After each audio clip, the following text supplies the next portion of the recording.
Chapter 1. The Enigmatic Guest Emerges. What's up, fam? Welcome back to another chilling chapter.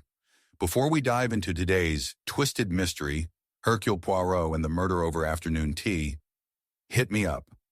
What made you smile today? And where in the world are you listening from? I'm featuring your stories in the next drop, so don't be shy. Now grab your tea, dim the lights, and get ready. Because nothing in Whispers in the Fog is ever what it seems. The clock struck midnight, reverberating through the dark, damp corridors of Ashwood Manor, a foreboding echo that shattered the unnerving stillness of the storm outside. Lightning flashed momentarily, illuminating the walls hung with faded portraits of ancestors, their eyes seemingly alive, judging the living. Thunder rolled ominously, quickly swallowed by an unsettling quiet, broken only by the muffled screams of the wind that curled around the manor like a ravenous predator. At that very moment, a figure lay lifeless in the drawing room, the bitter smell of gunpowder mingling with the screams of those who had gathered for what should have been an elegant soiree. Hercule Poirot stood in the threshold of the room, his elegant silhouette contrasting sharply with the frantic chaos unfolding before him. The guests had descended into a state of panic, voices rising, drowning in fear and disbelief. There lay Sir Reginald Ashwood, the host, a bullet wound to his chest, surrounded by the shattered remnants of a crystal vase that had fallen victim to the turmoil. Mon Dieu, Poirot whispered, his eyes narrowing as he took in the scene. The heart of humanity, so fickle and frail. The evening of merriment had turned into a theater of terror. Amongst those assembled were three distinct figures, each casting shadows deeper than the storm outside. Lady Evelyn, the widow, clutched a silk handkerchief to her trembling lips. Her beauty was ethereal, but a phantasmagoria of grief twisted her features, framing her in sorrowful hues. Reginald was a monster, she exclaimed, her voice a fluttering leaf amidst the gusting winds of accusation that followed. The weight of her words hung heavy in the air, yet her shifting gaze bore the telltale signs of a mind fraught with secrets. Next was Benjamin Grey, Sir Reginald's longtime confidant and business associate. He stood robust but visibly shaken, the cloak of sorrow barely concealing the flickers of resentment that danced in his dark eyes. He was preparing to cast me aside, he spat, clenching and unclenching his fists. Over that damned estate. Was everything about money to him? His posture exuded a simmering rage, one that could boil over into explosive violence at any moment. Lastly, we had Isabella, Sir Reginald's estranged daughter, her presence felt more than seen, a specter slipping through the folds of the gathering. She had returned from abroad, her motives cloaked in a shroud of mystery. The strained relationships at play twisted around her like ivy, seeking to ensnare her in the undercurrents of familial betrayal. I wanted to mend things, she declared, innocence teetering precariously on the edge of accusation. As Poirot absorbed the mounting emotions, he started to weave the diasporic web of human desire and animus. What imperfections lie in the hearts of these souls, he pondered to himself. Each one bore a motive, an inkling of deep-seated resentment redirected towards their host, yet it was in their eyes, the truths hidden behind, their carefully crafted facades, that Poirot sought illumination. With deducing acumen, he set to work. He dismissed the frantic inquiries of the local constable, who insisted upon jumping to hasty conclusions about the widow's fiery remarks. The peculiarities wrinkled around Poirot's mind like an unsolved riddle. He lingered, observing the flutter of Lady Evelyn's fingers as she absently toyed with a ring, a gesture too genteel, too rehearsed. Meanwhile, Benjamin's jaw tightened at every mention of Sir Reginald's fortune. It was painfully apparent that the thought tugged at him more than he wished to display. As for Isabella, the way her eyes glistened each time her father's name was uttered hinted at unshed tears. But was there something more? Gentlemen, ladies, Poirot finally interjected amidst the teeming whispers, his voice steady and authoritative. We stand on the precipice of a tragedy. Only the truth may provide us with sanctuary. He began his inquiries, each question meticulously crafted to unfurl the tangled skein of deception. The night wore on, and as the tempest howled outside, subtle clues began to coalesce in Poirot's mind. A faint scent of gunpowder lingered on Lady Evelyn's silk scarf, which she had claimed to wear while comforting her husband. "Pray tell, madam, which handkerchief do a lady's tears wash away?" he inquired, observing her reaction keenly. Benjamin, in his rush of accusations against the deceased, failed to notice the delicate silver cufflinks inscribed with the initials R.A., which had fallen from his own coat pocket. Was it mere negligence or a calculated move to redirect suspicion? As the evening began to blur with the creeping eeriness of dawn, Poirot unfurled the narrative like a masterful tapestry, revealing obfuscations and red herrings. Lady Evelyn claimed ignorance of the contentious estate discussions, yet the familiar curve of a particular letter, tucked securely in her blouse, suggested otherwise. It was a note from Benjamin disputing a will about which Sir Reginald had been unwilling to concede. Tension crackled, compounding into a taut panic that wove around the guests like the wild storm rattling the manor's very foundations. But just as Poirot felt the strands drawing tightly together, a truth eluded him, an essential piece of the puzzle hiding in the shadows. In a startling moment of clarity, it gripped him. Isabella's connection to the estate was not merely rooted in entitlement, as the daughter of the deceased, but rather in the depths of her anguish and desire for reconciliation, born not out of greed, but love, twisted by her father's lifelong neglect. Yet the bitter root of betrayal lay far deeper, unfurling as he gathered them all once more in the drawing room, where shadows still whispered the echoes of the past in their corners. With the candlelight flickering, casting odd shapes that danced like specters, Poirot took a deep breath. When he revealed the truth, it trembled, on the precipice of revelation. Ah, but the heart, dear friends, it can mask its vilest ambitions behind the softest gratifications, he intoned, every eye drawn to his poised figure, the certainty of his deduction weighing heavily upon them. The apparent is but a veil drawn over the truth. Lady Evelyn, despite the facade of widowhood, conspired in a desperate alliance to secure her future. Yet she was not alone. The shock in the manor was palpable as Poirot shifted his gaze to Isabella, who had concealed her intentions masterfully and harbored a true venom of resentment against her father for casting her aside as a mere inconvenience, a specter resurrected only for inheritance. Beneath the facade of tears lay a heart capable of rage, bitterness so profound that it could drive a person to unthinkable depths. With that final twist, the scene was set, and the layers peeled back revealed not just a crime, but a tableau of emotional turmoil and betrayal. A reminder that deception, like the storm raging outside, can tear even the strongest of bonds asunder. As the questioning commenced once again, Poirot stood at the crossroads of fate, ready to unravel the choices that had led them all to this abyss. The resonance of his final pronouncement echoed against the walls as he prepared to draw back the curtain on the detritus of human folly. Chapter 2. A Cup of Deceit.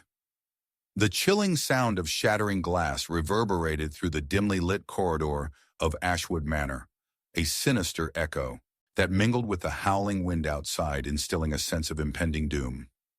Hercule Poirot, ever the consummate detective, stood motionless, his keen gaze fixed upon the tableau before him. Lady Evelyn, her beautiful visage marred by a mask of terror, clutching a shattered teacup amidst a pool of crimson that had once been a delicate Earl Grey. "Mon Dieu," he muttered under his breath, for within that single moment of chaos lay a labyrinthine puzzle, intricate and demanding. A second. Murder had manifested within the same cursed walls. The storm outside raged on, but the tempest within the drawing room was one of a different nature. Lady Evelyn, her voice trembling like the flickering candlelight, gasped, "It cannot be happening again. Not here. Not now." She cast a frantic glance around, her emerald eyes darting to her companions, suspicion tightening around their throats like a noose. Her beauty, usually a shield, now rendered her vulnerable, revealing a woman both shaken and cornered. The two others in the room were Benjamin Grey and Isabella Ashwood, each entangled in a web of their own making. Benjamin, who had swiftly regained his composure, straightened his broad shoulders and spat, "This is a scheme, a ploy to cast suspicion upon the living.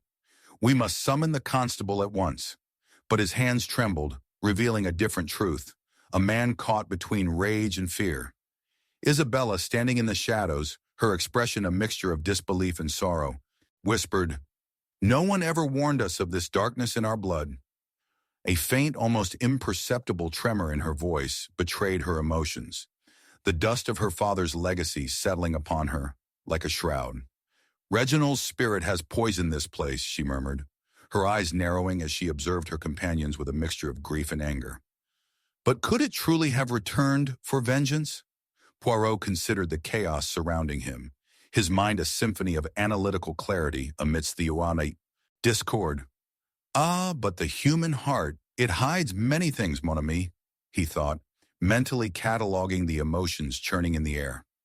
Evelyn, Benjamin, and Isabella each bore a history laden with motives tangled in love, resentment, and desperation, as if orchestrated by a maestro who reveled in the dark. As the tension thickened, Poirot gently cleared his throat, commanding the attention of the guests. "Let us not be swept away by hysteria, mes amis. A crime demands not only a resolution, but a reflection upon the events leading to it." He gestured towards the shattered teacup resting ominously on the rug, where the torn remnants of a once elegant soiree now morphed into the harbinger of calamity. The cup, a vessel of delight, now transforms into an instrument of deceit. There was a momentary silence, thick enough to slice, before Benjamin blurted, "My dear Poirot, do not presume to twist this incident into another tale of tragedy. You seek the truth, yet purchase only fraught. Conclusions." His defensive posture revealed more than mere anger. Beneath the bluster lay a self-preserving instinct not easily dismissed. "Ah, but Mr. Grey, your words are like leaves in the wind, swirling here and there, yet anchored by the roots we dare not acknowledge," Poirot replied, his gaze piercing. "You are agitated by something beyond the obvious. An anger, perhaps, over matters economic, or might there exist some deeper animus?" He noted the dark flush creeping up Benjamin's neck, the flickering shadows dancing against the walls of Ashwood Manor, where time itself appeared to have conspired against them. Turning to Lady Evelyn, Poirot inquired gently yet firmly, "And you, madame, how do you fare in this tempest of recollections? The seething emotions surrounding Sir Reginald have not merely vanished, they linger, sewn into the fabric of your very being." Her wide-eyed gaze met his with palpable intensity, then faltered, revealing the tangled threads of her past. "I believed, Monsieur Poirot, that the storm would pass. But it seems it persists, claiming yet another victim," she confessed, her fingers brushing the remnants of the shattered cup as if tracing the final moments of a lost love. Poirot, ever the observer, caught a lingering glance between her and the teapot at the table's edge, half-filled and inviting, yet murky like the intentions swirling within their hearts. One must ponder the significance of this teacup, as it bore the warm embrace of your hand. Lady Evelyn, did you perhaps pour a second cup, but for whom? And why does this delicate porcelain seem to hold both secrets and blood? He allowed the silence to stretch, the tension within the room coiling tighter. As Isabella's face tightened, the haze of suspicion began to shift, accumulating around her like a dark cloud. She stepped forward, her voice quivering. "I returned to mend things, to grasp the fragments of a love forever lost. But was I truly ever a daughter to him?" Her words, laced with bitterness, echoed with profound desperation, illuminating a tale of family scorn and desolation. With each revelation, Poirot's mind danced through the complexities of a web laced with deception. A flicker in the corner of his eye caught his attention, a reflective glint upon the floor, a small object discarded in haste. He knelt to retrieve it, a silver locket, twisted and tarnished, completely foreign to this setting, yet uncannily familiar. When he opened it, images of a young girl flashed before him, Isabella as a child, the missing piece of an unfinished puzzle. "Ah, but here lies a tale unspoken, n'est-ce pas?"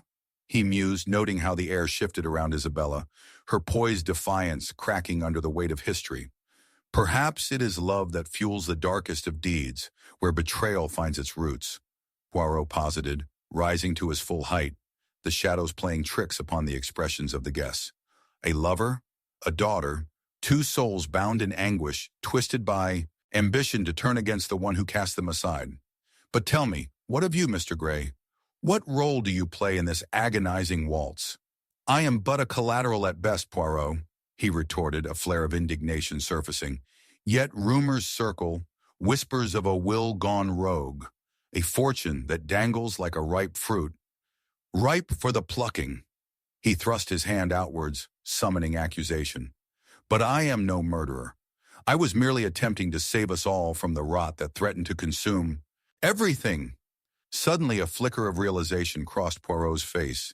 The implications entwined like a serpent's twist.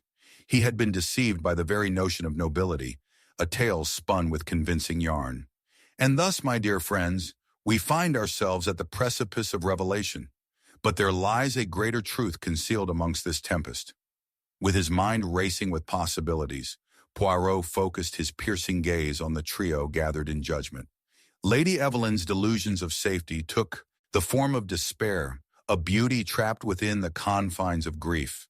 Benjamin consumed by resentment and blinded by the pursuit of legacy, while Isabella, searching for redemption, ventured into darker waters in hopes of reclaiming a lost love. And yet amidst this torrent, a singular locket holds the true key. The moment hung heavy in the air, the storm outside haunting them with its fury. As whispers of betrayal encircled the room, with every character slowly unraveling, Poirot watched as realization dawned upon Isabella. I did not wish him dead. I wished him to acknowledge my pain, she screamed, collapsing onto her knees, the weight of despair lifting the veil of her carefully crafted facade.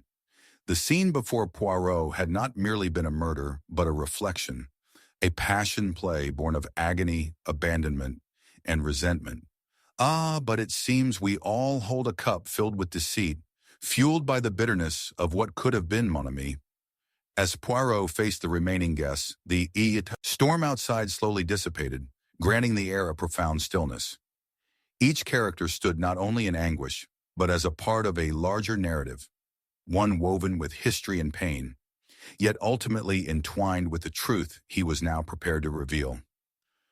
Sometimes, dear friends, the heart is a treacherous courtier, he concluded, casting a long shadow of certainty that lingered, heavy with implications of fate. The true face of the villain lay at their feet, one they all had cast away in their pursuit of salvation. Chapter 3. The Poisoned Brew. A chilling breeze swept through the darkened halls of Ashwood Manor, the heavy rain outside lashing against the windows like the anguished whispers of the past. The scent of damp earth mingled with dregs of Earl Grey clinging to the air, a bitter reminder of the fate that had befallen Sir Reginald. Hercule Poirot stood in the drawing room, gazing intently at the table where the remnants of more than just a cup of tea lay scattered. In the center, a delicate porcelain cup lay untouched, enshrined in eerie silence, while the cracked remnants of its twin whispered of chaos. What cruel design is this? He murmured, the tension lacing his voice. Lady Evelyn's hand trembled, the specter of despair painting her lovely features with an unnatural pallor. Monsieur Poirot, I am certain it was not an accident. I felt something terrible. Another drink was poured, yet this time, how could I have known? Her voice nearly fractured as the words tumbled out, laden with grief and bewilderment. Benjamin Grey, unable to mask his unease, leaned forward, fingers pressing against the table's polished surface. What do you mean, Evelyn? There are no accidents here. Nothing is left to chance, especially not now. His voice dripped with a severity that did little to quell the encroaching darkness. In the corner, Isabella Ashwood remained spectre-like, her gaze fixed intently upon the teapot, shadowed and dangerous as the secret swirling in the room. The brew was tainted, whether by malice or misfortune, it matters not.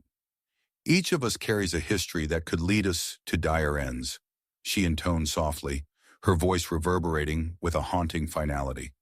Poirot, ever observant, discerned the flicker of tension between them, an unspoken bond etched in sorrow and treachery, held together by shared lineage and bitter resentments.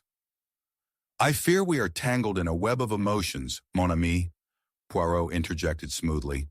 where trust is but an illusion. Yet it is certainty we require. Thus I shall unravel this mystery, for the heart oft conceals elements known only to the guilty. He turned his piercing gaze upon the assemblage, his brow furrowing as he noted the slight tremor in Lady Evelyn's hand. I must ask, when did the poisoned brew make its unsettling debut? Was there a discussion prior, an exchange of words that may hint at ill intent? As the rain continued its relentless assault outside, Lady Evelyn's face fell under the weight of memories. We spoke, yes, of old wounds and unheeded longings, she confessed, darting her gaze toward Benjamin. It was an attempt to heal, but pain often looms larger than forgiveness.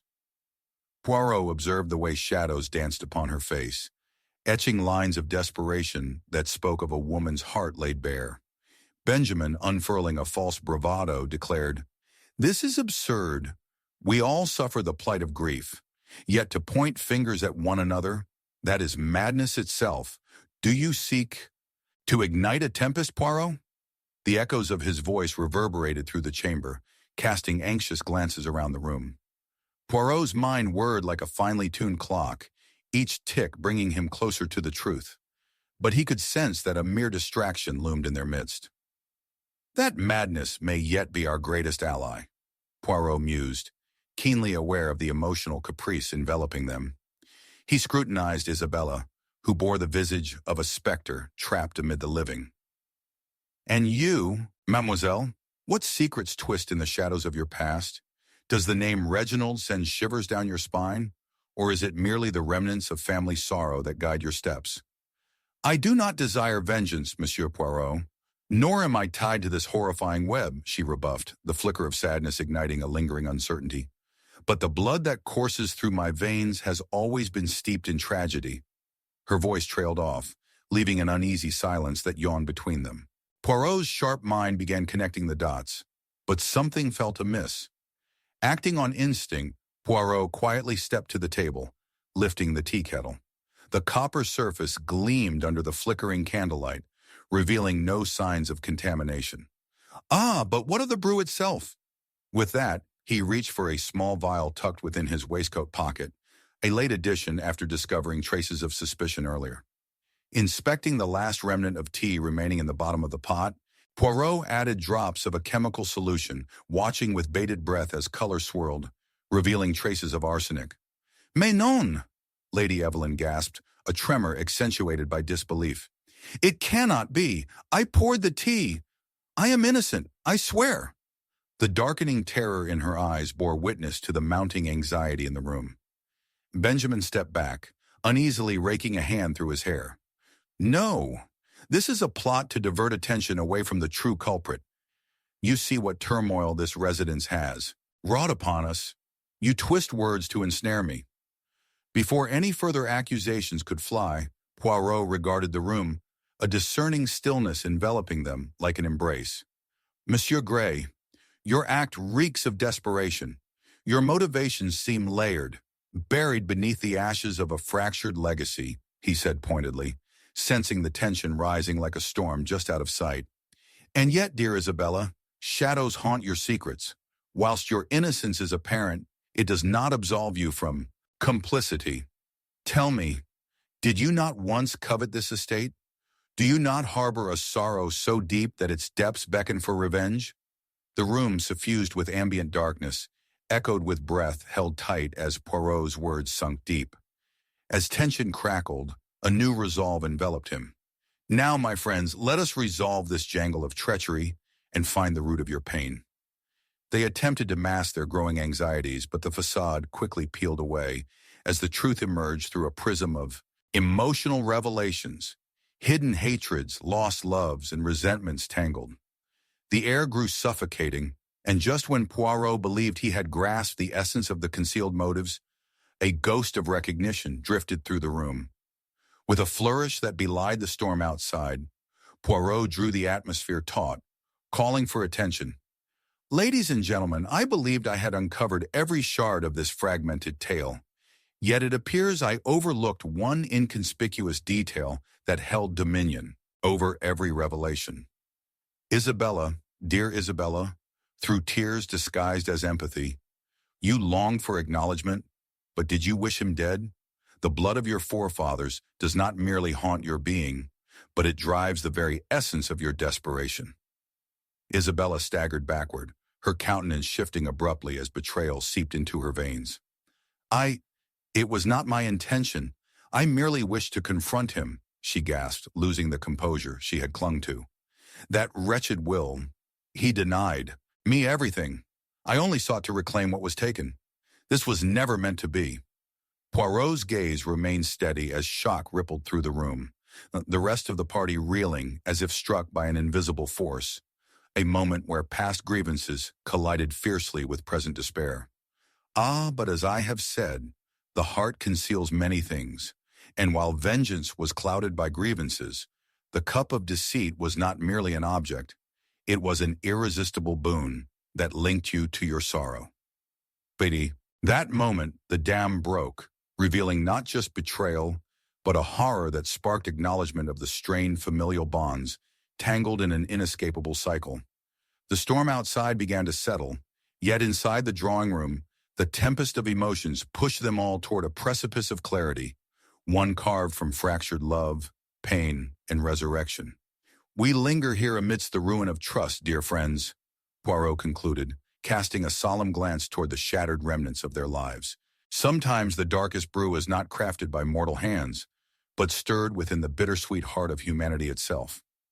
As the echoes of his sigh lingered in the air, Poirot left them to reflect on their disintegration, leaving no room for loose ends or false assurances. The world outside opened once again, yet within the confines of Ashwood Manor, clarity had been wrought from chaos, a testament to betrayal that comforted none. Chapter 4. Whispers of the Past. The clock echoed through the cavernous halls of Ashwood Manor, each stroke hanging in the heavy air like a specter of doom. In the dim candlelight, shadowy figures flickered on the walls, twisting and contorting into shapes that mirrored the innermost fears lurking within the hearts of those who remained. A sudden crash of thunder reverberated, rattling the very foundations of the old estate, as a figure fell, swift, silent, and lifeless, onto the polished floor, a crimson stain blossoming beneath her.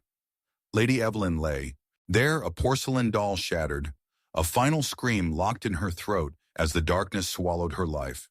Hercule Poirot stood at the entrance of the drawing room, eyes narrowing as he absorbed the chaotic scene before him.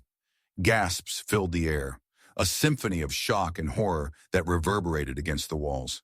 He stepped forward with calculated grace, his heart a metronome of calm against the tempest that raged outside. "Mes amis," he spoke, voice steady, "it would appear that the heart of our mystery beats anew. Lady Evelyn has not simply departed, she has been taken from us, a second betrayal born from this terrible night." In the midst of the panic stood Benjamin Grey, his face drained of color, throat working as if grappling with words that failed to escape. "This is madness. There has been enough death this evening. I had nothing to do with this. I was—" His protests were abruptly cut off as Isabella Ashwood, standing nearby, clutched her chest as if the very thought of the tragedy taking another loved one was too much to bear. Isabella's anguish twisted into something darker, her eyes glinting with unshed tears that masked deeper emotions. "How could this happen?" she gasped, confusion entangling her words. "We were all here, together." Poirot's gaze swept the room, keenly noting the small details that eluded the others. The quiver of Lady Evelyn's hands just moments before, and the barely concealed glance of resentment exchanged between Benjamin and Isabella. "Ah, but the human heart, it hides many things, mon ami," he whispered to himself, sensing that within this web of grief lay the keys to unraveling the truth. As the storm raged on, Poirot resolved to investigate this grim tableau. The others gathered, their faces etched with confusion and fear, as he began his meticulous examination. "We must establish the timeline of events leading to this tragedy," he declared, his authoritative tone slicing through the charged atmosphere. "Who saw what, and when?" Benjamin stammered. "I was with Evelyn in the garden, discussing the past. She was agitated, and I urged her to take care, I merely returned to fetch a shawl. His words dripped with desperation, yet something lurked beneath, an eagerness to shift blame. Isabella was next, her voice trembling with a mixture of sorrow and indignation. I saw Evelyn entering, but I did not follow. She hesitated, eyes darting toward the ground. I felt overwhelmed by the weight of our history. Perhaps she wished to confront the pain alone.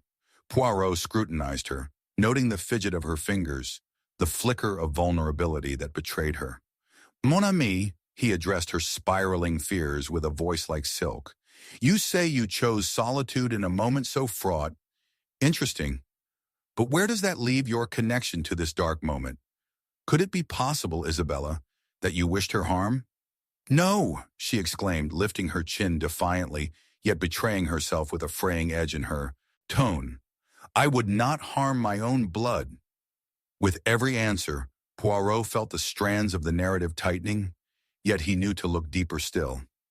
The truth often emerges from shadows, my friends, and I find myself staring into those very shadows now. He mused, pacing the floor while observing the shifting camber of emotions displayed before him. His mind voraciously absorbed the chaos, processing each interaction like an elaborate game of chess. There is something crucial yet unspoken, Poirot thought. Benjamin's desperation, Evelyn's sudden withdrawal, and Isabella's raw undercurrent of pain. A web of deceit. He could almost hear its whisper echoing from the past. The night stretched on, each character's facade cracking with every question Poirot posed, until eventually he announced, I must speak with each of you alone, for the heart often finds solace in whispered secrets. One by one, he beckoned them into the adjacent library, a refuge from the lingering darkness, where shadows grew like the ghosts of their intertwined histories. With each separate interview, Poirot sharpened his insight. Benjamin, stifling his emotions, recounted past grievances with Evelyn that hinted at deeper wounds masking layers of resentment. Isabella revealed her childhood memories, long buried yet resurfacing, of a loving yet tyrannical father who dictated their fates, alluding to an unspoken desperation, a thirst for freedom that perhaps seeped into darker waters. The final twist came as Poirot confronted Lady Evelyn's closest confidant, a woman last seen just before the tragic turn of events. Where is Margaret? He queried, the name ringing like a bell clanging in the stillness. A tightening of Benjamin's jaw and a sudden pale strain across Isabella's face confirmed his thoughts. In the drawing room once more, Poirot gathered the trio as the storm outside raged viciously, rain rattling against the windows. The insecurities are laid bare. The past holds dominoes that topple. With each revelation, Lady Evelyn's demise was not a mere function of circumstance. It was a calculated move. Gasps of disbelief filled the air, but Poirot pressed forward. Benjamin, you sought to shield your legacy, worried the estate would crumble under the pressures of familial ties. Isabella, your empathy veiled a longing, not just for acknowledgement, but for the inheritance denied to you. Yet it is not one of you that stands at the center of this tragedy. It is Margaret. With her belief that she could reclaim the love scattered across a lineage poised to destroy. The finality of Poirot's words struck the room, each character frozen in the reality of their entangled lives. It became clear that while they lived within histories of grief and betrayal, it was Margaret's jealousy, twisted through the years into an unspeakable act, that had driven Evelyn to confront her. The revelation hung thick in the air and suffocated. As thunder cracked once more, Poirot turned to the window, the candlelight behind him casting elongated silhouettes that danced ominously upon the walls of Ashwood Manor. Remember, dear friends, the past can be a treacherous companion. It shapes our fate, yet it does not promise salvation. His gaze drifted back to the shattered remnants of their existence, and as the storm finally quelled, he knew that while some bear the pain of their past with vigilance, others choose the path of darkness, forever twisted in disgrace. Ashwood Manor bore witness to this truth, echoing in the halls long after they had departed. Chapter 5. A clue lurks in the shadows. The silence hung thickly in the air as the clock struck midnight, a sonorous chime echoing through the shadows of Ashwood Manor, lending a ghostly cadence to the stillness. Suddenly, from the dim recesses of the library, a shrill scream pierced the tranquility, slashing through the gloom like a knife. Poirot, who had been meticulously examining the chaotic remnants of Lady Evelyn's demise, recoiled briefly at the sound, his heart tuning to the dissonance reverberating within the manor's walls. What new horror awaited them? As he pushed open the heavy wooden door, the anguished visage of Isabella Ashwood came into view, her hands tangled in her hair as her breath came in ragged gasps. Benjamin Grey stood beside her, pallid and shaken, dread casting shadows across his features. It was then that Poirot saw it, a glimmer beneath the desk, nearly veiled by the encroaching darkness.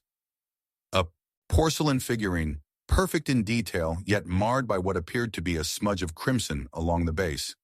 Ah, but what a perilous clue it could be. "Mes amis," Poirot addressed them, his voice crisp and calm, aiming to steady their spiraling fears. "It would appear our investigation has yet to conclude its grim harvest. We must remain vigilant, for in the shadows lie truths best unearthed." He knelt by the figurine, his keen eyes scrutinizing the surrounding area, the very air thick with tension. Indeed, Lady Evelyn's death may not have been the end, but rather the beginning of a buried tale, one that craves illumination. Isabella's voice trembled as she replied, I don't understand, Poirot. We are mourning, and yet there's something darker lurking here, isn't there? Must we uncover more hurt?" Her words quivered with an undercurrent of fear that hinted at a deeper awareness she had yet to confront. Poirot considered her for a moment, assessing the fractured emotions stirred within. "Hurt, my dear Isabella, is often the prelude to revelation. Your grief casts a shadow over this room, yet it is a sorrow entwined with secrets. Secrets that perhaps you wish to shield from the light." His brows furrowed slightly as his gaze flicked toward Benjamin, whose agitation simmered beneath the surface. "But let us turn our attention to the other players in this tragic drama. Who remains unaccounted for?" As the storm outside intensified, its howling winds battering against the ancient stone walls, Poirot directed their focus toward Margaret, Lady Evelyn's closest confidant. "Where is Margaret? She was not present when the darkness fell, yet it is she who may hold the key that unlocks this labyrinth of despair." Benjamin shifted uneasily, his voice growing anxious. "Margaret?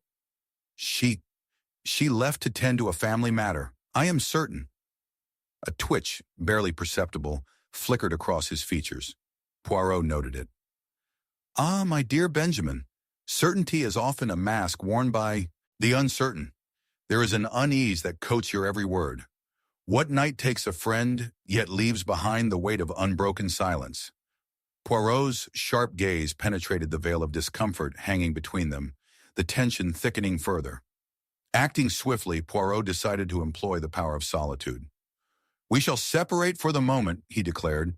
"Each of you will recount your whereabouts during Lady Evelyn's final moments and your connection to this porcelain fragment."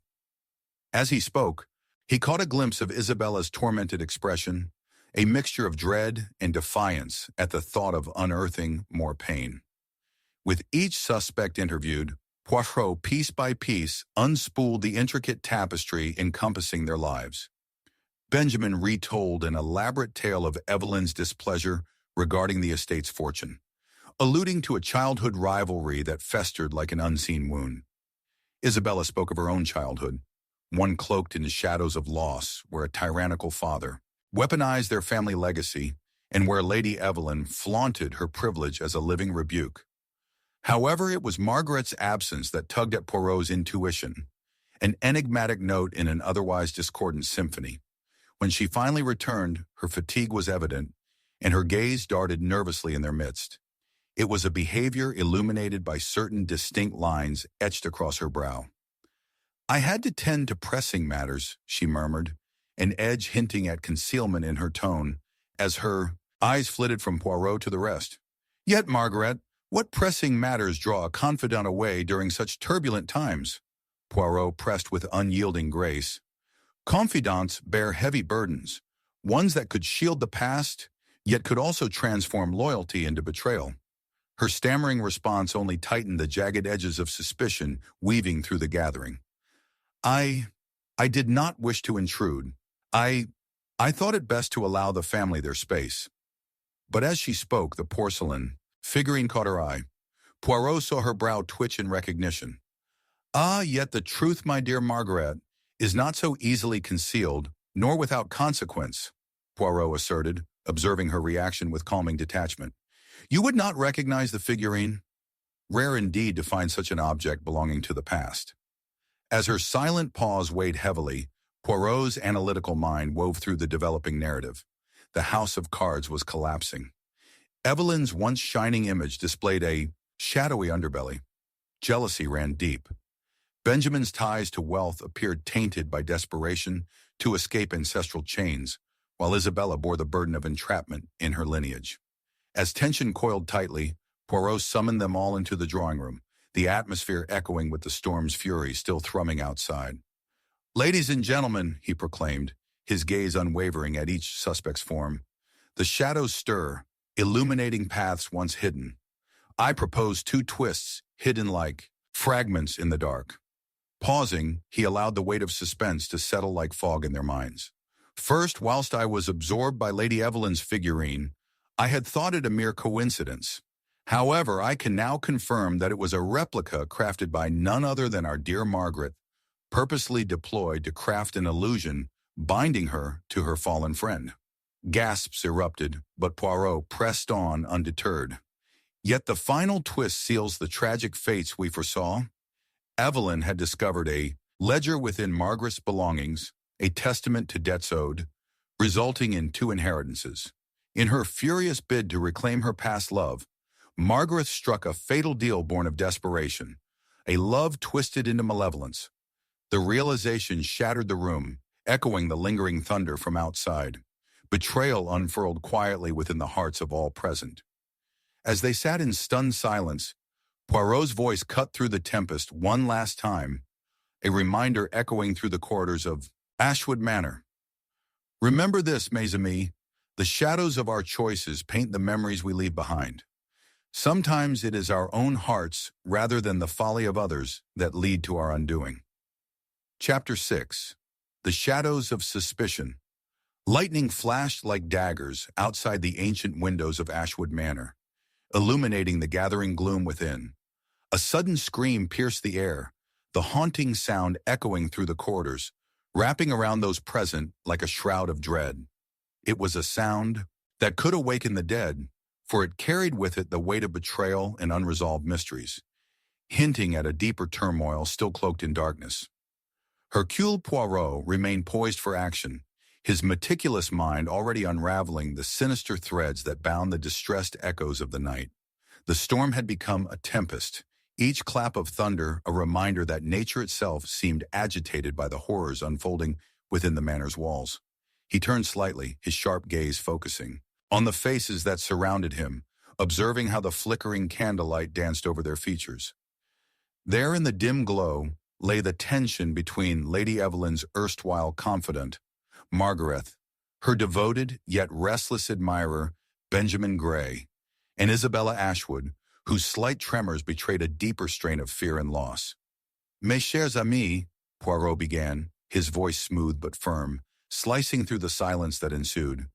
We find ourselves at the precipice of great despair. A murder has transpired, and I am led to believe that, within this very room, the fabric of trust has been torn asunder. His eyes, intense and unyielding, roamed each suspect carefully. Let us recall, the heart of man is a vast chamber, inscribed with secrets that can lead to profound darkness. Margaret, anxiety weaving through her countenance like the shadows cast by the thunderstorm, spoke first.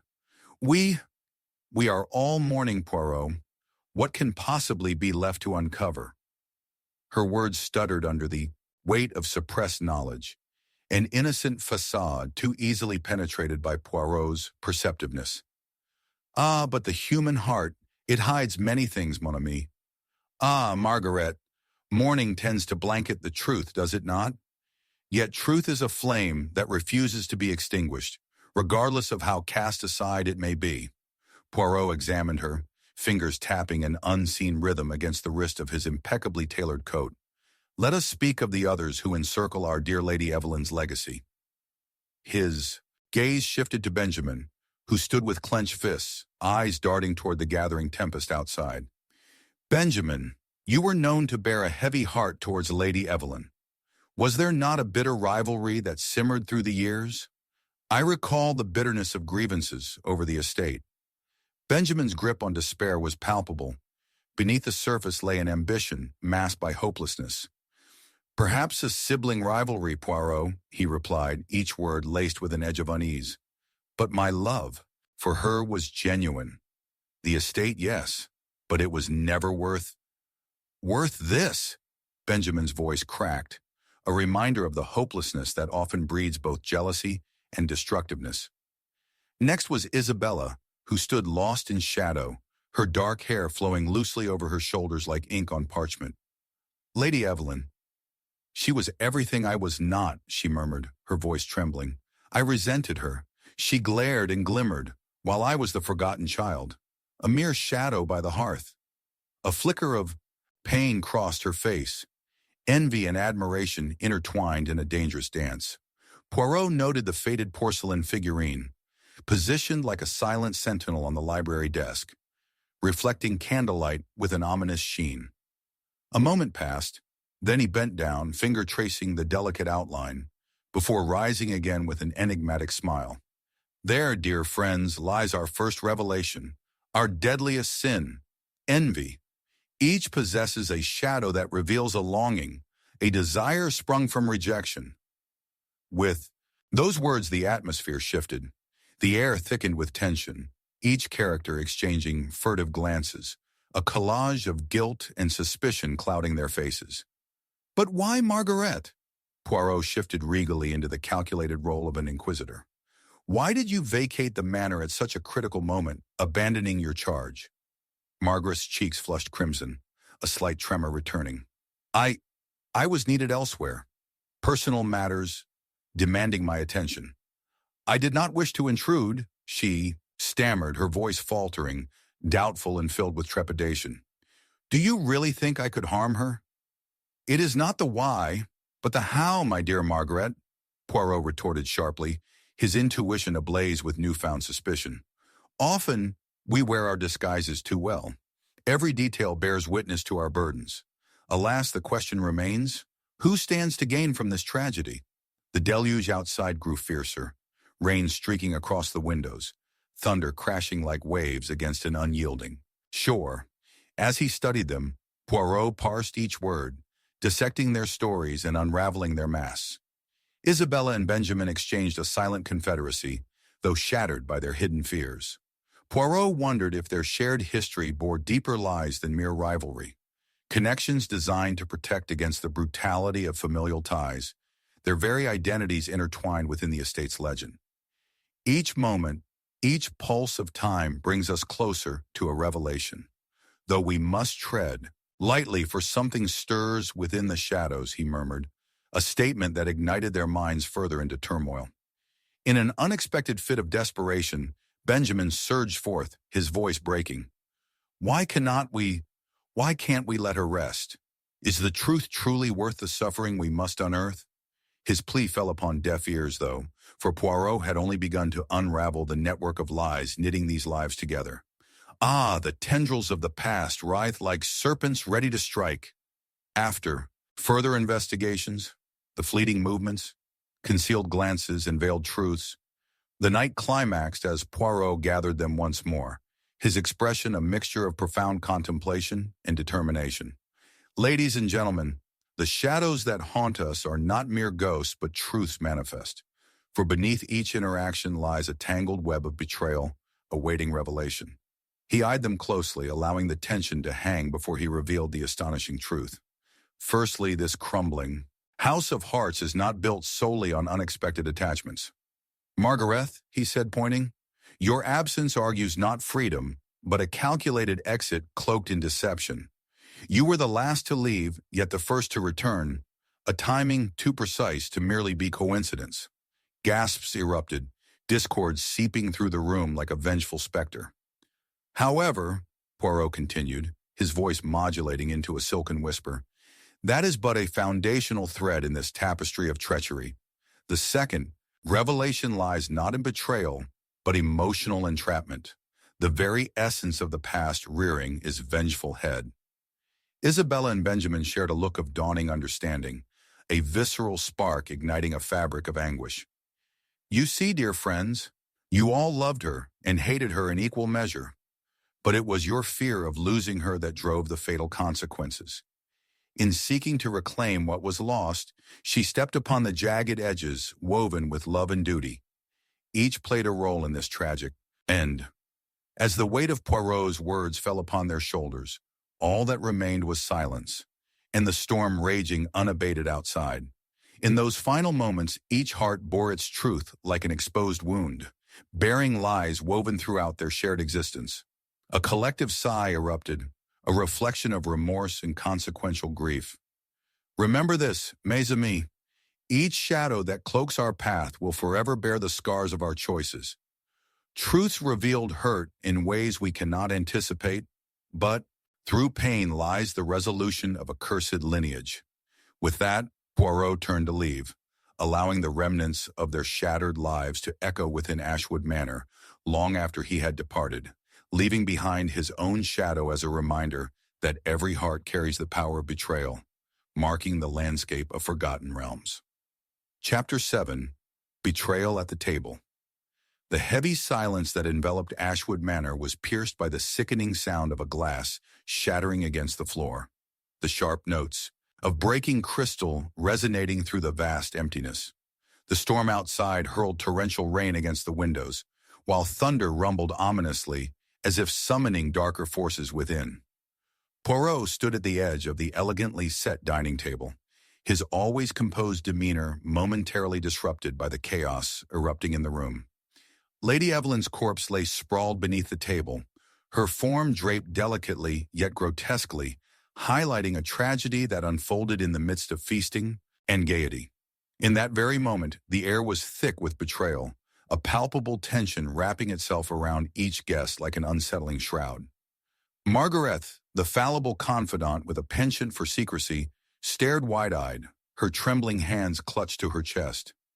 Benjamin Grey, whose previous bitterness had now morphed into a simpering panic, stammered an incoherent protest.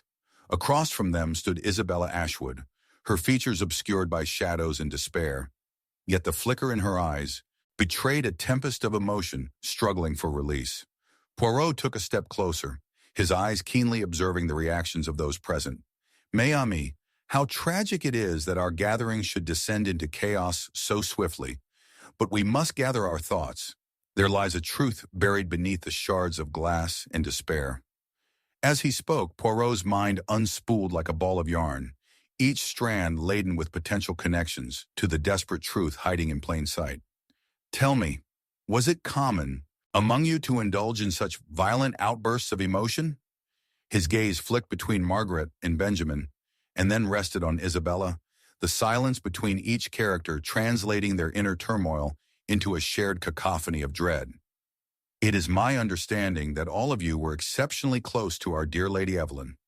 Yet the question remains, what secrets brewed over the course of the evening's festivities? Margaret was the first to regain her composure, speaking through gritted teeth. Poirot, you must understand, none of us wished this. None of us. Her voice quaked with the weight of a truth she dared not articulate. This is not what it seems. Her denial hung in the air like a curse. Poirot watched the desperation in her eyes, analyzing the frantic pulse of hidden emotions. Ah, but the human heart, it hides many things, mon ami, Poirot mused, drawing the others into his web of inquiry. You, Benjamin, had once cherished aspirations of admiration, and yet those feelings appear now to transform into something dark and warped. Pray tell, where were you when the chaos unfolded? His words fell heavily on the young man, who clenched his fist tightly upon the table's edge, his knuckles blanching white as he stuttered and breathed heavily, incapable of formulating a coherent reply. Enough of this, Isabella interjected, her usually measured calm fraying at the edges. For all we know, it was Margaret who... She paused, casting a furtive glance at the grieving confidant who prowled around Evelyn like a vengeful shadow. Poirot detected a tremor in Isabella's tone, a flicker of resentment scattering through the charged atmosphere like embers in the wind. With an air of caution, Poirot interposed, "Each of you bears the scars of your rivalries, a bond forged in shared melancholy. But allow me to remind you, the truth lies veiled behind layers of emotion. Each reaction, each footstep, bears purpose." He rounded the table, examining the discarded objects. A delicate piece of jewelry tucked away, a handkerchief sprinkled with traces of perfume, and small droplets of wine forming dark stains. But what a tangled net we weave when we seek to enmesh ourselves within another's heart. As the investigation bore fruit, Poirot noticed the subtle changes in their faces, the furtive glances exchanged between them, speaking volumes louder than mere words. He resolved to return to the moment of the crime, searching for signs of betrayal that may have lingered in the embers of the evening. Now, my dear friends, let us consider the events leading to this present moment. A dinner for three, an invited affair. Who claims they were the last to see Lady Evelyn in life? His question blossomed heavy in the air, like the dark storm looming just outside. Benjamin stumbled over his words. I left the dining room briefly to fetch a bottle of wine. I was gone no longer than 5 minutes. The young man's eyes darted toward Isabella, who crossed her arms defensively. "Did anyone see you?" Poirot probed, sensing elusiveness tumbling around them like the tempest unleashed outside. "Your absence, Benjamin, fits within our tapestry of suspicion. But tell me, Isabella, did you remain present throughout this trying time, unblinking in your restraint of emotions?" "I did not depart," she replied defiantly, but Poirot detected a quiver in her voice. "Evelyn and we had our differences, but—" Her words trailed into silence, weighing, heavier than stones. In those hushed moments, Poirot could feel the tide of emotions shifting, unfurling secrets revealing a hidden tapestry of enmities. As the storm raged on, Poirot's thoughts coalesced, assembling itself around the invisible strings binding them together. The dance of tension between suspicion and deception unfolded, each character's motivations intertwining, a relentless pursuit of truth seeking cover beneath the layers of ruse. In that crucible of emotion and desperation, a monumental twist turned the tide. Poirot paused momentarily, peering at a seemingly innocuous handkerchief just beneath Lady Evelyn's lifeless figure, recognizing the delicate stitching that bore Isabella's initials. "Ah, the red herring, how beautifully it unwraps," he exclaimed, watchfulness returning to each suspect's face. "You wish to shield your true self, to protect against those shadows lurking dependently, but you would not be the only one, would you, Margaret?" Gasps swept through the room, the atmosphere thickening as Poirot delivered the final twist. "The very thing that would betray you, Margaret, was your desperate desire to claim her past for your own. You wished to erase the past, yet failed to see how intertwined your fates had become.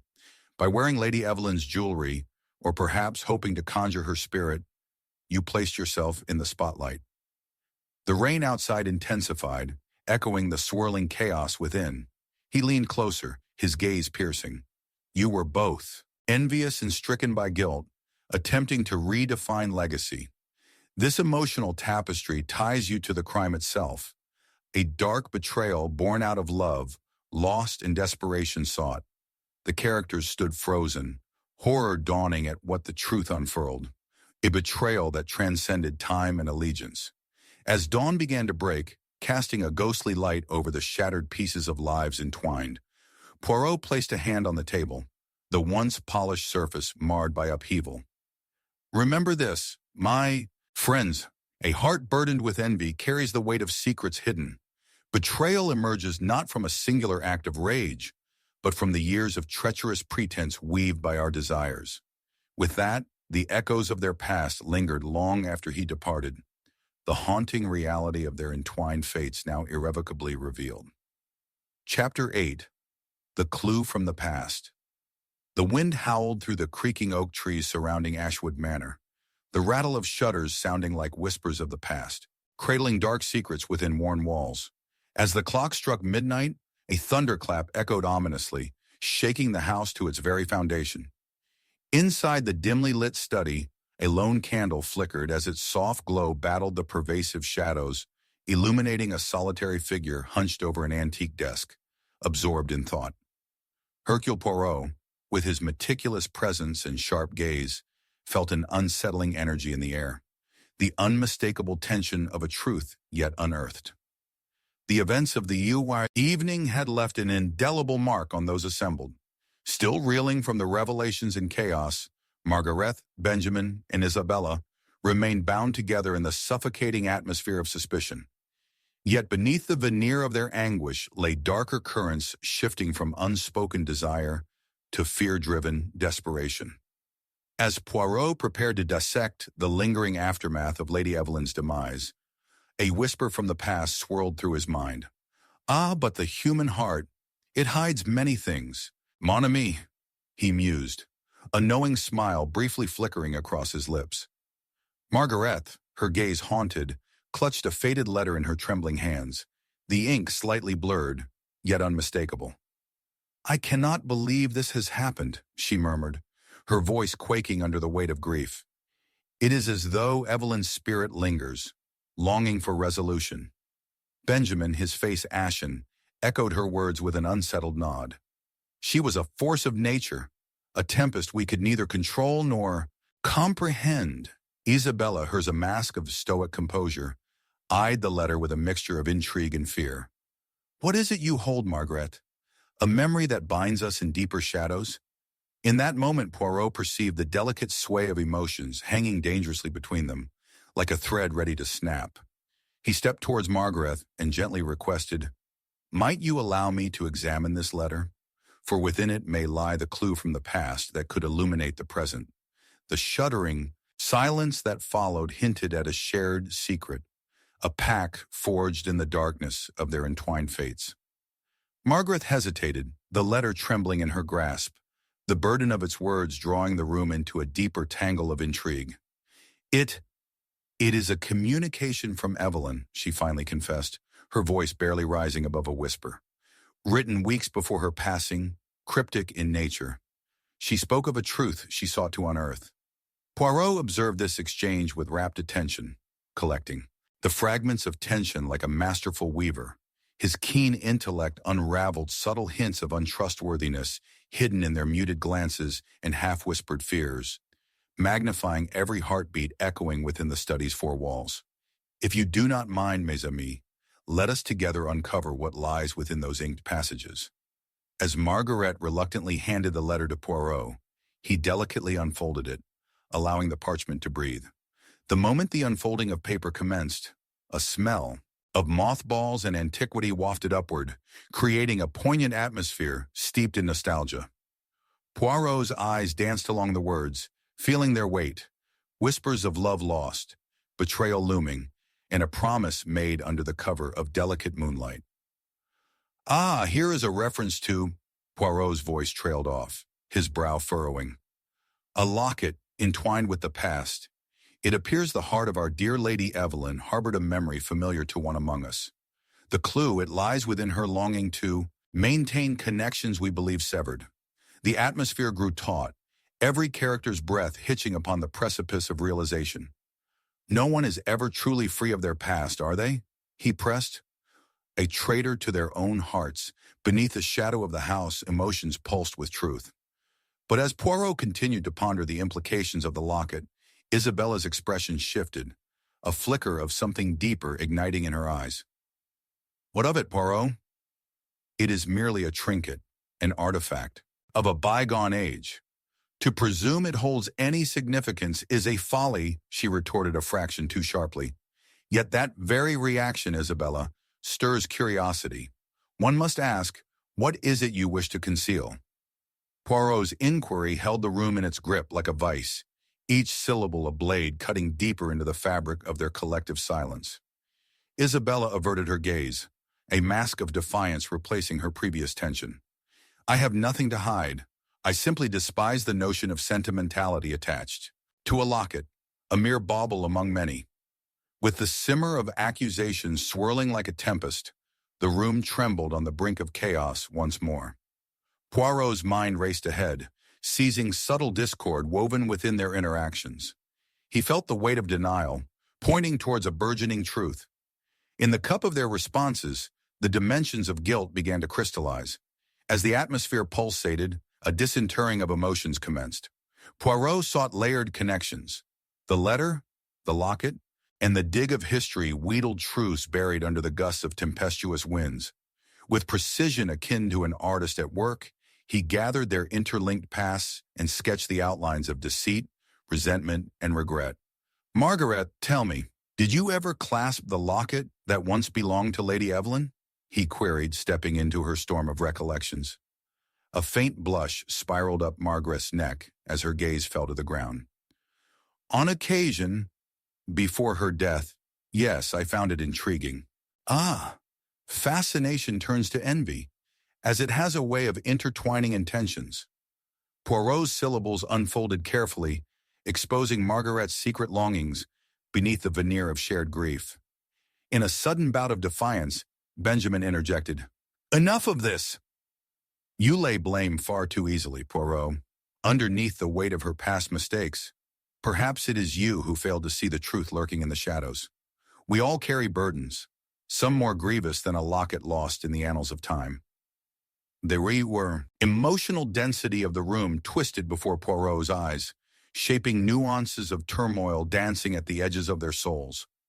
As Margaret's secret aspirations melded with Isabella's bitter reaction, the turbulence reflected in Benjamin's spurred temper, a microcosm of unresolved history playing once more within Ashwood Manor. Intrigue dripped from every lingering word. In the final moments, Poirot considered one singular truth to his revelations. The locket hidden amid the traces of old love and human frailty had been a ruse, a mere specter.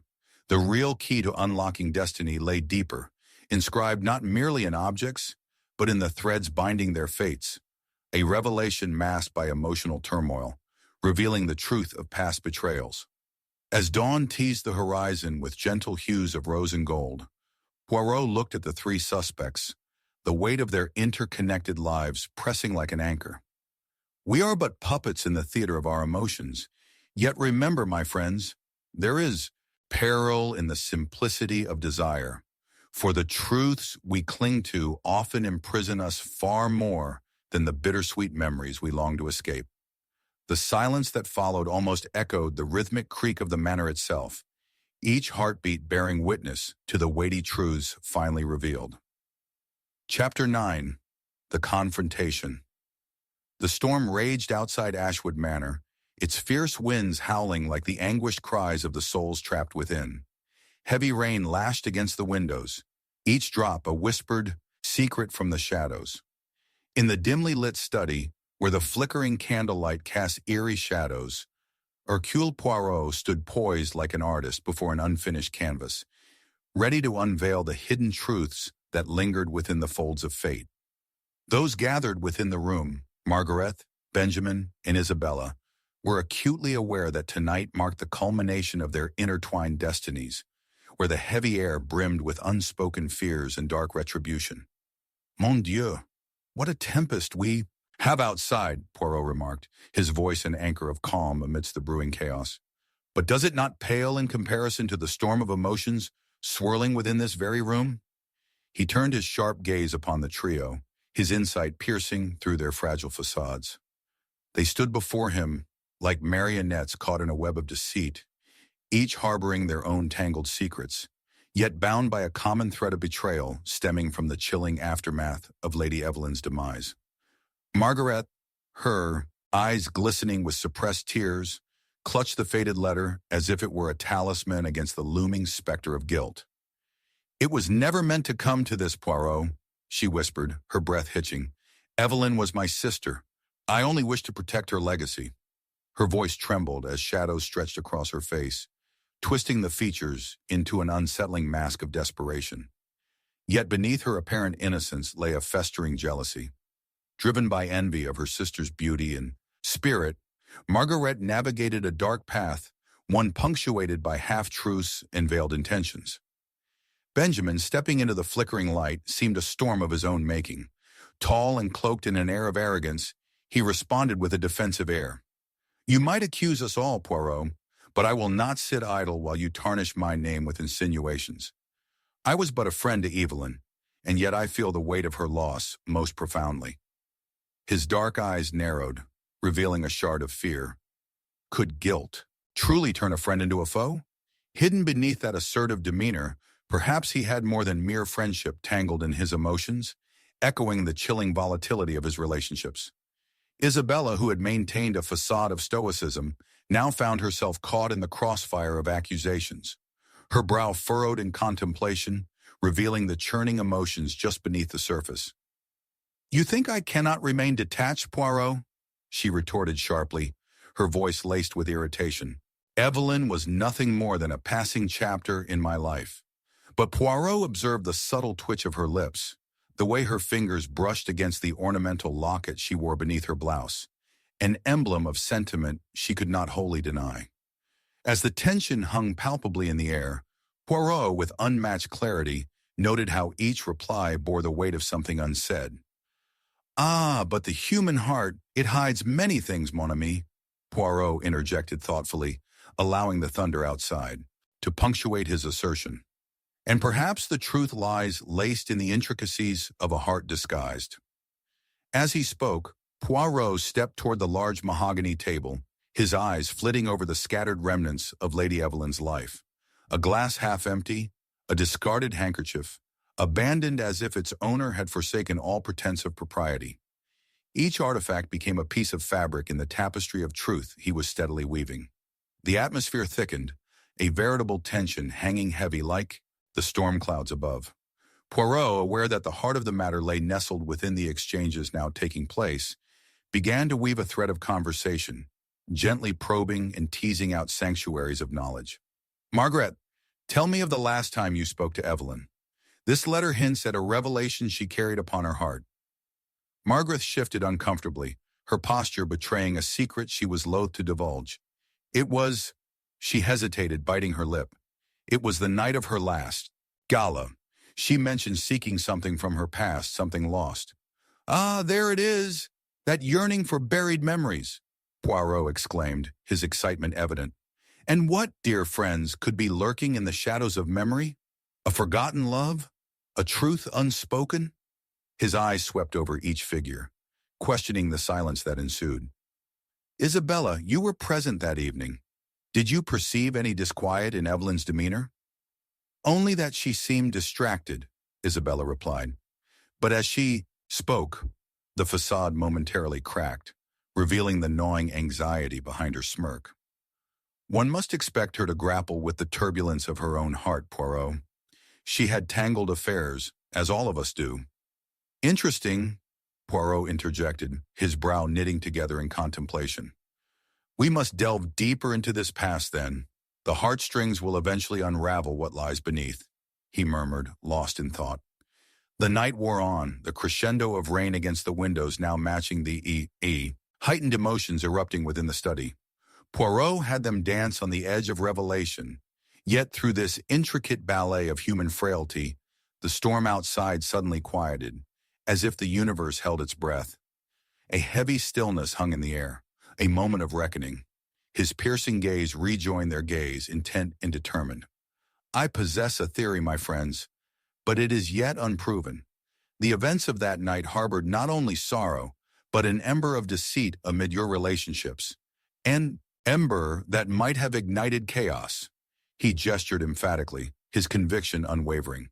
"I sense it in your glances. Your lies born in the aftermath of love lost." As they each reflected on their shared history, Poirot suddenly turned his attention to Margaret again, and an unforeseen spark ignited in her eyes. "Your desire to shield Lady Evelyn's legacy, Margaret, took on a far sinister form. Could it be that you ventured to silence those you feared might expose the blemishes upon her memory?" The truth lingered, though it had yet to materialize. "That is preposterous," Margaret spat, her defiance a mixture of pain and conviction. But Poirot remained unfazed. "You wish to protect her legacy at what cost, Margaret? Did you stand in the shadows that night, hoping to erase that which you both coveted and despised?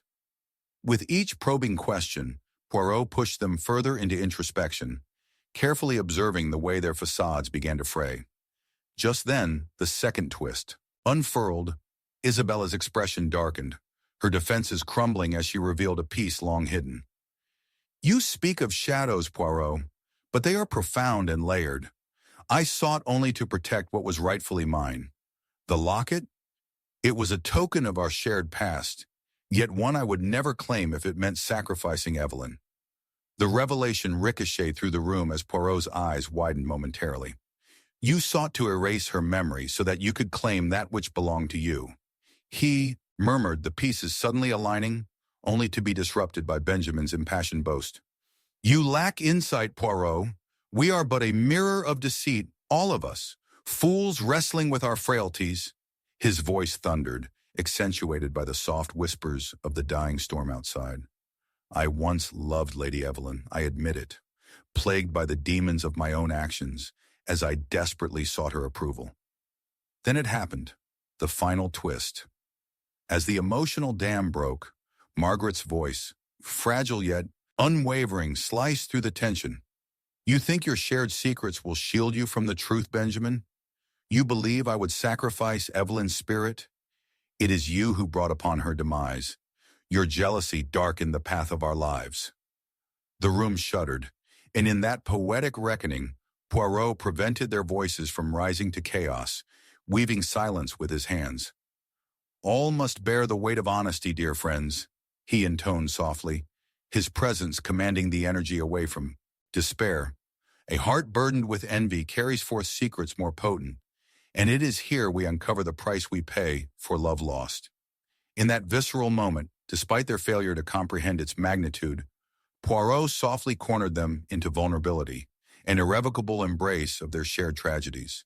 The echoes of betrayal and unfulfilled desires unraveled into recognition of a heart once bound, yet now scarred. With unbroken resolve, Poirot delivered his conclusions, all dilemmas resolved into duality. Yes, they loved, but at what merciless cost? As dawn began to stir timidly, casting soft hues across the remnants of their truce, Poirot's final words lingered, echoing long after they departed, binding their fates to the shadows lurking quietly in the annals of time. "May you remember always, the heart's desires do not sing sweet melodies, but rather weave specters that haunt our existence, lingering far beyond our fleeting grasp." Chapter 10. A Twist in the Tea. A sharp scream ripped through the midnight silence of Ashwood Manor, echoing against the cold stone walls as if calling forth the very spirits that lingered there. The flickering candlelight quivered, casting trembling shadows over the elegant, yet oppressive decor. In that moment, Hercule Poirot felt the weight of dread settle within him, as if the house itself had drawn a breath, heavy with anticipation. He was no stranger to chaos, yet even in the darkest of disasters, the human heart revealed its secrets, often hiding behind a veil of civility. "What have you done?" Margaret's voice was hoarse, a wild panic threading through her words as she stumbled into the sitting room, clutching her throat. The air in the room crackled, electric with fright. Poirot turned to face her, his expression steadfast, eyes keenly observant amidst the unfolding turmoil. The source of Margaret's horror lay on the elegantly set table. Isabella slumped over, her face partially obscured by the floral china.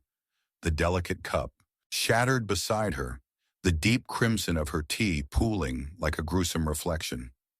"Mon Dieu!" Poirot exclaimed softly, urgency and grace infused within his voice, as he knelt beside the lifeless figure, carefully examining the scene before him. Isabella had been beloved in life, yet now she was but a mere husk of potential, discarded like the chipped teacup that bore witness to the latest tragedy in this wretched estate. Benjamin, a pallor washing over his features, shifted uneasily at the threshold, too stunned to step nearer. The earlier bravado had evaporated, leaving only the shell of a man at the center of unthinkable chaos. "This cannot be real. You don't think that this is—" Poirot raised a hand, silencing the tremor of suspicion that threatened to overrun them.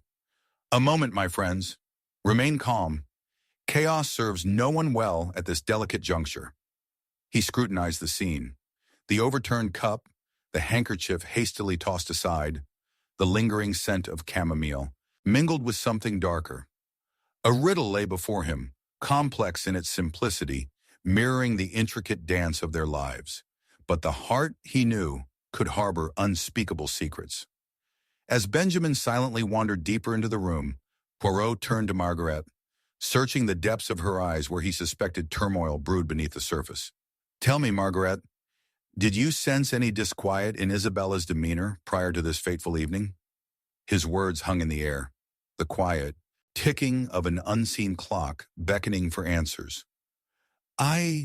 Margaret stammered, glancing nervously at the prone figure. "There were whispers. At the gala she mentioned a haunting memory, perhaps someone she wished to confront. I thought it a silly fancy." "Ah, but the human heart, it hides many things, mon ami," Poirot murmured as he recalled the previous night's revelations, while observing Isabella's lifeless form. "And perhaps hidden truths spin a larger tapestry than first perceived." Benjamin, from the shadows of uncertainty, interjected with disdain. "Are you suggesting that this is our doing? That we are responsible for this?" His voice quivered, the edge of desperation creeping in. "Do you not see? None of us wished for this. She was a mere victim of fate." The storm outside surged again, wind howling as though it carried the grief of the betrayed. Poirot's mind raced with the implications of Benjamin's outburst. Was it true? Had Isabella's demise unearthed buried grudges, silent betrayals masked beneath the lotus feet of this shared legacy? The heartache felt overwhelming, constricting, and Poirot could sense the tension inching dangerously toward outright chaos. In the uneasy atmosphere that befell the room, Poirot began his meticulous examination of Isabella's surroundings. A glint caught his eye. Beneath the table, an ornate locket lay half buried in shards of porcelain. He picked it up, recognizing it as the one Isabella had worn often, a cherished keepsake filled with mysterious significance. This, too, is a piece of the puzzle. Who, I wonder, had known of this? What did it hold? Perhaps a past best left undisturbed, Margaret said boldly, her voice laced with steel. Isabella often spoke of her late mother. Perhaps it bore the weight of unforgotten sorrow. Or something deeper, Poirot countered, a blend of dogged conviction and intuition guiding him. Isabella's affairs were perhaps fraught with deeper desires. Were there hidden romances or grievances at play? One can easily surmise that emotional entanglements often linger, even after death. With that, Poirot turned his penetrating gaze upon Benjamin, who had conveniently remained distant from the table. "And you, dear Benjamin, what was it you wished to gain from this delicate web?" "I wished for no such thing," he spat, the heat of accusation igniting his stance. "You think I would do something so cowardly? I cared for her. Cared indeed, but love sometimes spirals into envy, does it not?" Poirot replied, paring away the layers of Benjamin's facade. "Think carefully before you tread upon paths of deception. Truth has a way of surfacing amidst chaos." With each person unraveling under Poirot's inquiries, questions danced in the air, and soon it became evident that the ripple effects of their past were far from insubstantial. Moments hung suspended, filled with tension as they began to question their interconnected destinies anew. "Margaret," Poirot directed sternly, "might the shadows of your jealousy cast a pall not just upon Lady Evelyn before, but now Isabella as well?" "What unspeakable insinuation! I loved Evelyn, but it is clear she was the source of our discord." He halted her, eyes sparkling with the fever of insight. "You hide your envy well, but it bleeds into the present. For amidst longing lies resentment, perhaps a spark igniting something dark. Was there a secret you contemplated guarding?" Before Margaret could respond, Penny, the housekeeper, entered unexpectedly, crisp and determined, her hands shaking yet her resolve fierce. "I found this in the pantry." In her trembling hands she held a small vial, its contents shimmering faintly under the glow of the candles. Poirot was instantly alert. "May I?" He took the vial, examining it closely. Ah, what have we here? The residue of a poison, perhaps? Margaret gasped, and Benjamin fumbled for words as the revelation shifted suspicion once more, folding it like an intricate origami of delicate trust. As the effects of the poison became evident, it dawned upon Poirot. Nothing was as it seemed. Isabella's demise has tangled your souls in ways you never anticipated. And yet, he paused, the air within the room thickening as his next thought formed crystalline clarity. The question still remains. Who among you played this lethal game? Who sought to wield power, even in death? The atmosphere in Ashwood Manor became palpable with the gravity of Poirot's deductions. He surveyed them, each swaying in shadows cast by their lies, until finally it crystallized in the web of their shared forced kilns of betrayal. Margaret, your love for Evelyn blinded your judgment. Your desire to protect her honor found expression in malevolence, he stated, gesturing toward Benjamin. And you, Benjamin, once bound by love, yet shattered by envy, drew darkness closer under the guise of fidelity. The tension erupted. Margaret recoiled, defending her honor, while Benjamin howled in rage, each accusing the other of foul play. But Poirot's deductions remained unshaken. In the devastating silence that followed, Poirot revealed the bitter truth that chained them all. Yet it is not but a tragedy of hearts. Forget, if you will, that there existed another Isabella all this time, biding her time. Isabella? Margaret gasped, dread painting her features as Poirot continued. Yes, my dear Margaret. She loved power far more than you realized. Beneath her facade of detachment lay buried ambitions and secrets that you must now confront. She sought to inherit not just a locket, but a legacy shrouded in caution and deception. And in her realization that Evelyn's memory could not be echoed, she shortened her own shadows forever. For a moment, the weight of Poirot's revelation shrouded the room like a cloak, his voice a whisper of a darkened dawn. The revelation transformed them all, unkind and unrelenting, weaving their fates into the fabric of darkness that had cocooned them for too long. The final piece aligned, and with one last glimmer of insight, Poirot turned to face them, an elegance exuding poise amid chaos. May you recall this lesson long after the daylight breaks your indifference, dear friends, he concluded. For the heart's desires weave specters that haunt our very existence, far beyond our fleeting grasp. As the winds fell silent and the shadows ebbed, the reality of their entrapment echoed within Ashwood Manor. A haunting reminder that truth always would find its way to the surface, even when masked in tea. Chapter 11. The Final Reveal. The wind howled like a lamenting spirit as the storm surged outside Ashwood Manor, rain lashing against the stone walls in a relentless, eerie rhythm. Inside, the flickering candlelight cast grotesque shadows that danced across the opulent furnishings, the only witnesses to the tension that enveloped the room. Poirot stood at the center, the memory of Isabella's tragic end stark in his mind, a wound that must be confronted. Mon Dieu, what has drawn us all into this web of deceit? He pondered, the query resonating in the silence, heavy with the gravity of unspoken truths. The three figures before him echoed with unrest. Margaret, her eyes crystallized with sorrow yet flashing with defensiveness. Benjamin, who remained a shadow of his former self, guilt etched deeply into his pallor. And Penny, the housekeeper, pale but resolute, gripping the small vial with trembling fingers. Each face flickered with secrets, each a mask hiding unspeakable emotion. As he surveyed them all, Poirot felt the pull of the human heart's disquietude, the melancholy depths where despair and betrayal intertwine. Margaret's voice cracked, a fragile echo of anguish. You cannot presume to understand, Poirot. None of us wished for this darkness, she declared, but the steely edge of her words betrayed a darker undercurrent, a desire to shield herself from the culpability that weighed upon her. What choice was there? Isabella sought to undo us all with her ambitions. Benjamin shifted uncomfortably, the light reflecting off the glint of a silver cufflink that had once been Isabella's gift. And where were your loyalties when it mattered? He shot back, his tone a mix of desperation and rage. She was blinded by envy, Margaret. Why should we trust you now? Poirot raised a hand, encapsulating the chaos and calm. My friends, let us not lose ourselves in these emotions. Emotions cloud the mind's eye. Instead, let us illuminate the shadows lurking within this mystery. His gaze intensified, his mind whirling with the possibilities.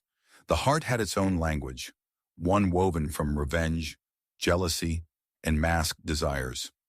In the candlelight, Poirot began his meticulous examination, noting the crooked picture frame that hung askew, the artifice of a previous confrontation perhaps. He stepped closer, allowing memory to anchor insight, examining the locket. Unearthed days prior, an idea had seized him, sharp and potent. Tell me, dear friends, what do you perceive this to be? He held the delicate locket aloft. A mere trinket, or something that bore the weight of Isabella's ghosts? Margaret flinched, indignant yet subtly rattled. You are misconstruing its significance, Poirot. She rarely spoke of it with affection. Why should it betray her? Yet in her voice, Poirot detected a quaver. Was it regret or fear? Ah, my dear, it is precisely the frail hearts that hide the deepest wound, he replied, ruminating on the delicate intricacies of their intertwined fates.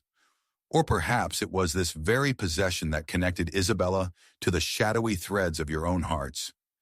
Benjamin, did you ever contemplate what shadows could be interwoven with your affections? Enough, Benjamin exploded. Are we to suffer these constant insinuations, Poirot? What do you know of our lives, of our desires? It is the heart's desires that lead us astray. Benjamin, Poirot murmured, deftly hiding the spark of insight ignited in him. The truth dances in plain sight, concealed among the whispered winds of Ashwood Manor. The tension crescendoed into silence, interrupted only by the ticking of the clock, each second heavy with the weight of unconfessed truths. Poirot resumed his inquiry, observing their postures, the way they avoided each other's gaze. The warmth of the candlelight seemed almost suffocating. How life entwines the fates of individuals like a tapestry, and yet how easily one may unravel it. Now tell me about the gala, the night whispers you alluded to in your earlier confessions. Whispers? Margaret's response faltered, eyes wide. They were mere idle tales. The night was fraught with dreams that twisted into nightmares. Indeed, dreams may wear many masks, Poirot remarked, but they reveal more than they disguise, do they not? You all spoke formerly of Isabella's past. What if her ghosts sought to emerge, reclaiming their fragments from the lives you sought to carve away? In that instance, Poirot felt an emotion flicker on the periphery of his senses, strong enough to require focus, a riddle, yet still veiled. He aspired to dig deeper, to lift the veil, when suddenly Penny stepped forward, her hands steadied against her apron as fury ignited her eyes. Isabella was different, she proclaimed fiercely. She had ambitions that defied you all, contempt for the mundane. She wanted us to dwell in her world, but her heart painted wild dreams on a precarious canvas, one that could betray at any moment. Ah, the truth began to surface with crystalline clarity above the tumult. Do you suspect this underscored animosity became fatality, Penny? What of your connection to the locket? Penny's composure wavered, and in that fleeting moment of vulnerability, Poirot seized the opportunity. Was it not you who feared Isabella's growth eclipsed even your own? No, she gasped. I adored her. Perhaps. Then the love was marred in fault with suspicion and jealousy, Poirot declared, redirecting attention to Margaret and Benjamin. Were you both not tethered by the gravity of her aspirations as well? And if caretaker to the ambitions of your heart, who might devise a plan, however sinister, to eradicate such opposition? Margaret's face hardened, her lips a thin line as she glared at Poirot, emotions twisting and gnashing against her countenance. You dare insinuate I could bear such intent? But the tension hung thick in the air, and in the interplay of expressions, Poirot felt the final pieces clicking into place. He took a breath, composing himself for the grand reveal. Yet, my friends, I believe we have danced a cunning step thrice over. I have overlooked a most subtle yet grotesque detail that clouds this tableau. You, Margaret, have adored Evelyn, whose legacy Isabella sought to usurp. Gasps echoed as he proclaimed the forbidden truth that lingered like a specter in the room. The candlelight flickered wildly in response to the seismic shift. Another twist resides, however, Poirot continued, his voice calm amidst the chaos.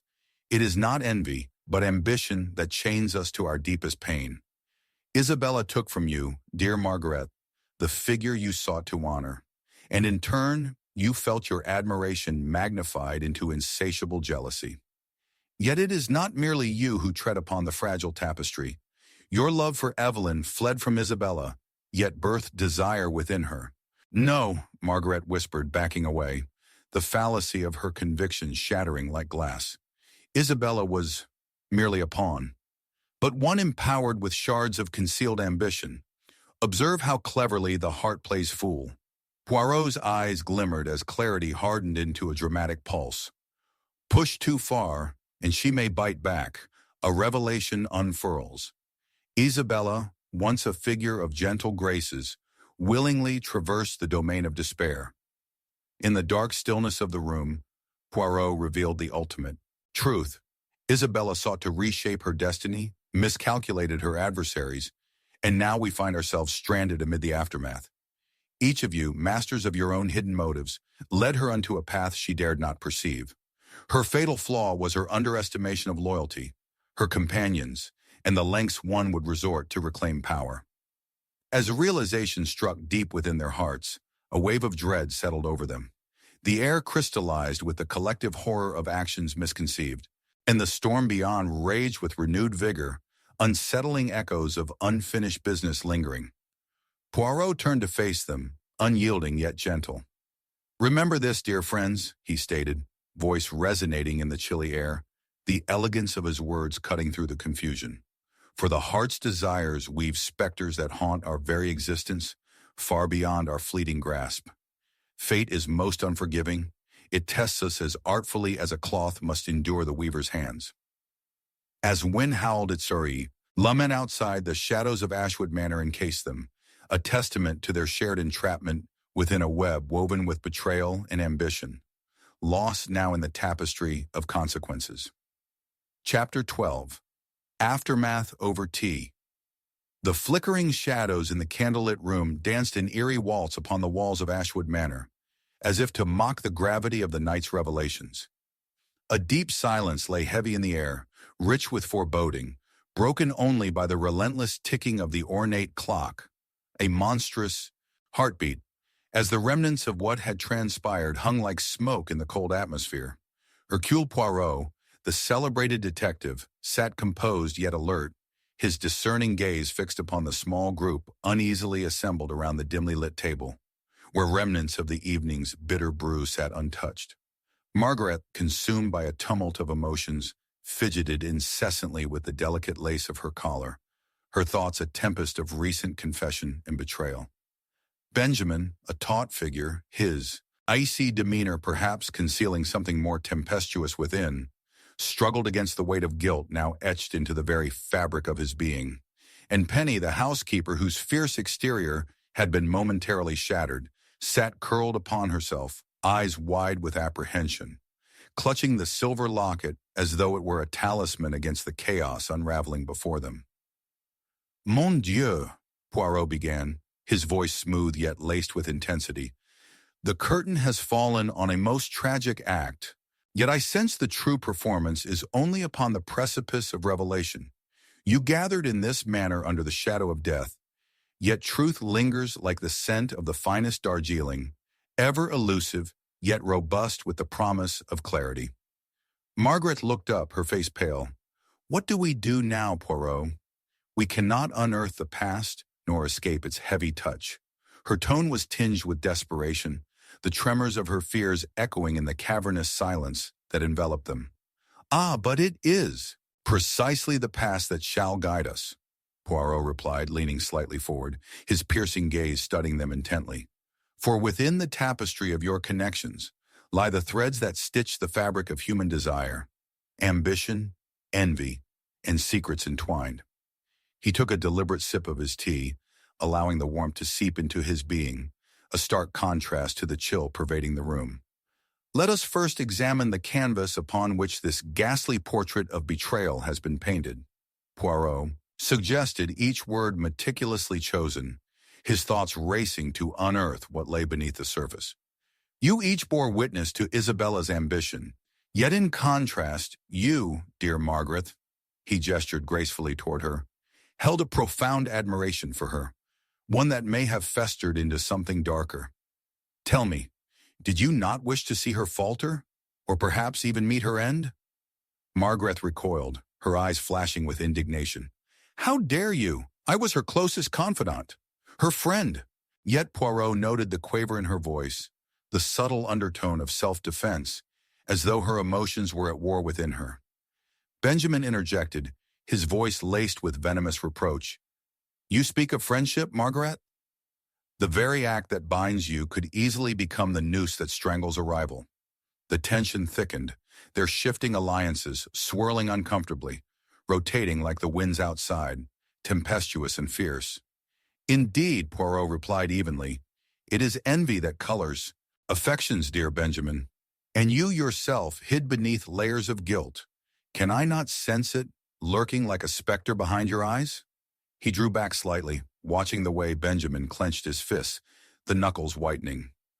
What if it was not Margaret who bore the dagger, but you who thrust it upon your rival in a moment of folly? Several moments of silence passed, punctuated only by the clock's unyielding cadence. Poirot turned his gaze to Penny, whose dark brows knitted tightly, together lips pressed in tension. And you, Penny, what truth do you harbor? You cared for Isabella, yet your connection to the locket hints at an alternative narrative, a rivalry perhaps, masked as devotion? Penny's breathing sped up, confusion etching deeper lines of worry upon her brow. I merely wished to protect her. She was an artist, dreaming bigger than the world around her. How could you accuse me of anything? She retorted. Yet Poirot perceived the fissures of her truth, the contradiction evident in her tone. Her loyalty was passionate but tinged with resentment, an unfortunate cocktail of emotions that betrayed her intentions. Each of you resides in the shadows, my friends, Poirot declared with an air of calm authority. Yet shadows do shift, revealing different shapes with mere flickers of light. What is the design of your conspiracy, I wonder? For surely it is a conspiracy that whirls within these walls, nourished by ambition and darkened by mistrust. February atmosphere thickened as Poirot's piercing questions sliced through the tension like a knife. He continued, I propose we revisit the gala night, the fateful evening when Isabella shimmered most brightly. A beacon of ambition, yes, yet did she not possess that light so brilliant it became blinding? The very memories of that night hide amongst your confessions, like a secret sigh lost in the storm. Margaret's expression faltered, her resolve cracking just enough for Poirot to catch a glimpse of vulnerability. Isabella was intoxicating, she confessed, her voice softer, as if she were abandoning her facade. Her charm could inflame the hearts of many, myself included, but perhaps her brilliance grew too bright, casting shadows that terrified her allies, a tumultuous rise to power. Poirot allowed her words to hang in the air, weaving through the fabric of murmurs. And yet, why would you not have protected her? He queried, intertwining amusement with disdain. At that moment, Benjamin's eyes flickered with recognition, anger bubbling just beneath the surface. She thrived on rivalry. She thrived on the chaos she stirred, he exclaimed suddenly. You thought she would flourish alone? In truth, she wanted us to fight for her, to elevate her to even greater heights. Yet I cannot help but wonder whether we were more than mere observers. Perhaps we were the unintentional architects of our own doom. Another silence followed, punctuated by the relentless drumming of the rain against the windows. Poirot, however, had caught the subtle clues, the whispers of intent hidden within their frantic revelations. The puzzle of their interactions had begun to align, revealing a design he could scarcely articulate, yet clearly perceived. A grand betrayal rooted at the heart of their once pure aspirations. Ah, my dear friends, Poirot glided his gaze over the assemblage, taking in their collective anguish. But we have yet to peel back the final layers. Here, in the aftermath of death, the truth shall be more chilling yet. It was at that moment the atmosphere cracked, a sudden tension spiraling into a storm of whispered confessions. The room pulsated with a haunting dread, the very shadows reflecting their struggle. A mix of guilt and ambition, of treachery concealed beneath a veil of civility. Poirot leaned back, observing them intently. Underneath the surface of your wounds, resentments fester. A betrayal resides among the ruins of adoration. Perhaps the greatest sorrow lies not in what you did, but in what you could have become, the shattering of your own reflections in Isabella's demise. As he spoke, a shiver affected the air, as if the very walls of Ashwood Manor grasped at the gravity of their tangled emotions, tightening around them, choking out any light that remained. The candles flickered wildly, mirroring their erratic breaths, as Poirot now delivered them a final gift, one shaped by despair. Isabella's ambitions, they entwined your hearts like a tragic refrain, yet we must accept that none can escape the melody.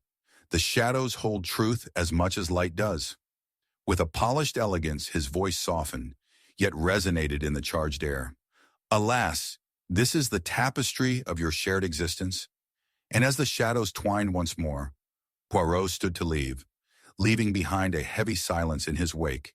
The impact of his farewell lingers, an unyielding reminder that, in the depths of human desire, shadows often consume the very souls who weave them.